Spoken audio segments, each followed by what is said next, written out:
Moving on now for Diversity for the Win news. Now, the election results aren't all about the outgoing members of the Liberal Party, no, though that is exciting news.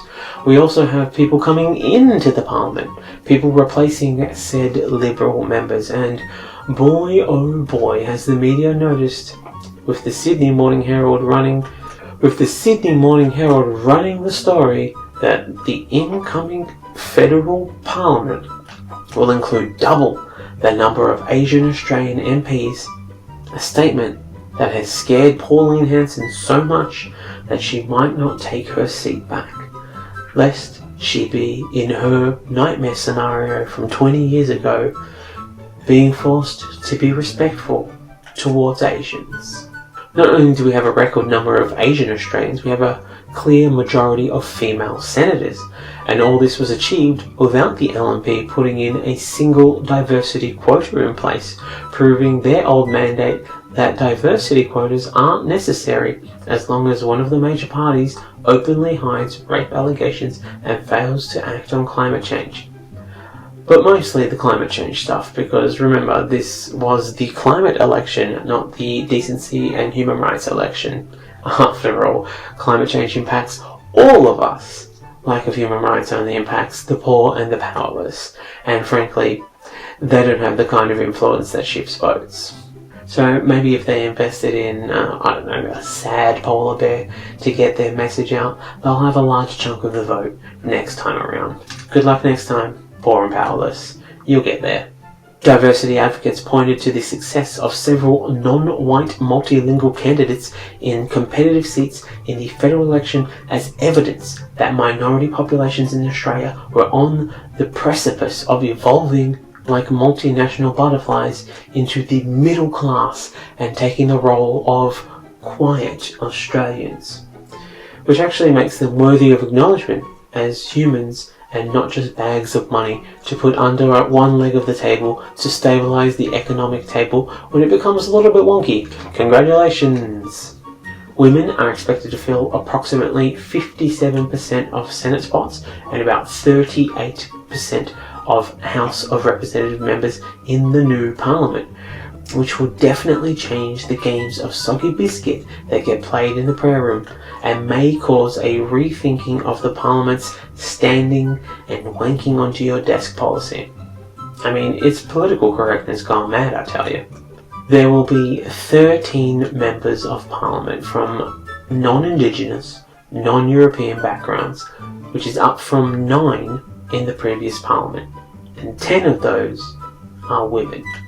3 new Indigenous MPs are entering Parliament, taking the total number of Indigenous parliamentarians to an all-time high of 10. Parliament is on track to have 6% of MPs with non-Indigenous, non-European backgrounds.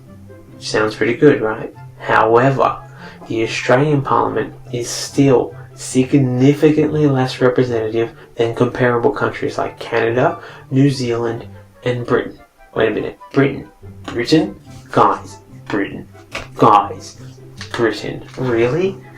You might remember Britain because they recently did like a big vote that was supposedly about independence, but it was definitely about unrestrained racism, an ideal of blue passports, nostalgia for a time that only ever really existed in the shared imagination of the elderly, which was then passed down to people about, the good old days. And bananas? Something about bananas, if I remember correctly. It was a very confusing time. But we're behind them. We're behind those guys. This is thanks in part to a notable decline in racial diversity in the Liberal Party room. A clear sign to their voters that they still understand what they want from the party at its core. A rigid anchor that slows the march of progress. Because progressives insist that everybody gets saved, not just the ones that actively help bring about better conditions. It is often considered a fundamental flaw in the progressive system, which might be better sped along by a more aggressive get woke or we will shoot you into space to work at the Musk Bezos No Rules Space Libertarian Bonanza Palooza, where everybody is free and nobody should follow any rules unless those rules are put down by a corporation, of course. Don't be ridiculous.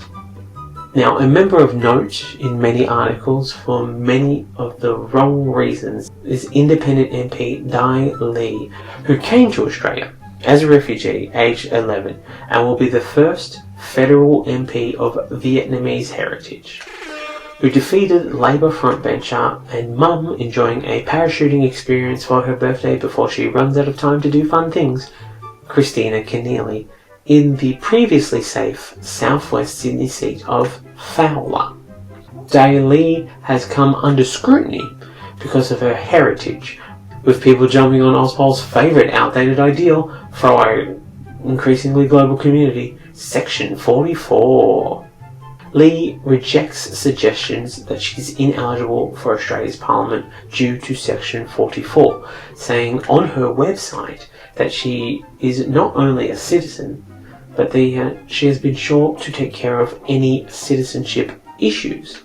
And truthfully, guys, I'm not worried about her stance when it comes to Section 44, but I am concerned that ahead of the 2015 state election, then New South Wales Premier Mike Baird sent his most junior ministers to secure pre-selection for Dai Lee for the upper house Liberal ticket.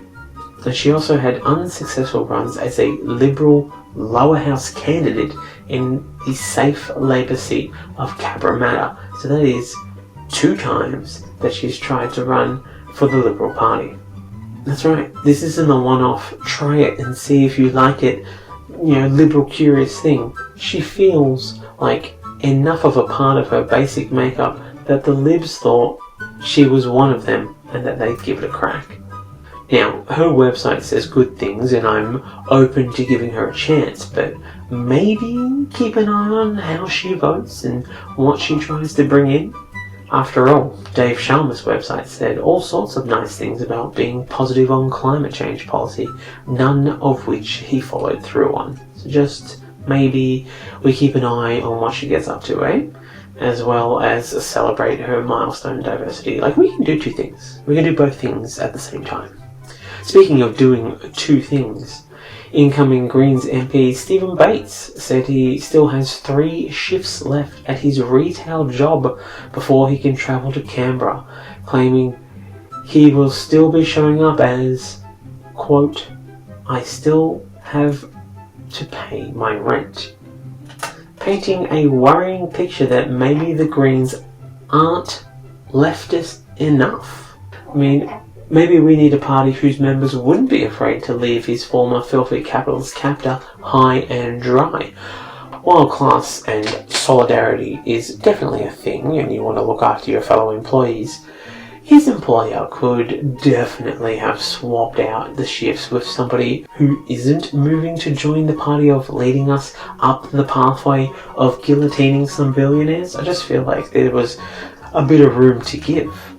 Bates says that he was motivated to get into politics after working at Disney World in the United States and finding a colleague on the floor crying because she had to choose between buying insulin and paying the rent, which honestly should have been all the motivation that he needed to abandon his retail hell and prepare to fight the good fight in a very real way. This guy might be somebody we need to keep an eye on too, for not delivering the revolution in a timely manner.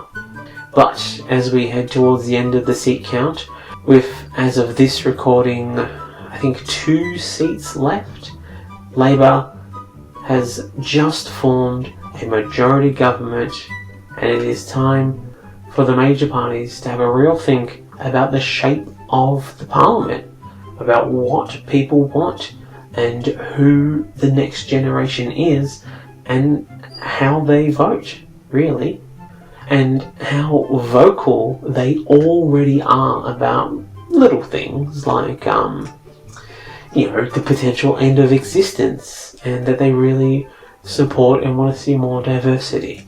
And just things to consider, maybe. Now, Treasurer Jim Chalmers said Peter Dutton becoming leader would show the coalition have learned absolutely nothing from the drubbing that they got on Saturday. Peter Dutton has all of the same characteristics that people didn't like that they saw in Scott Morrison, failing to raise that this is exactly why Peter Dutton is the perfect pick for the Liberal Party base, a man who will not move the party forward and is cruel and unrelenting, which is exactly what they voted for.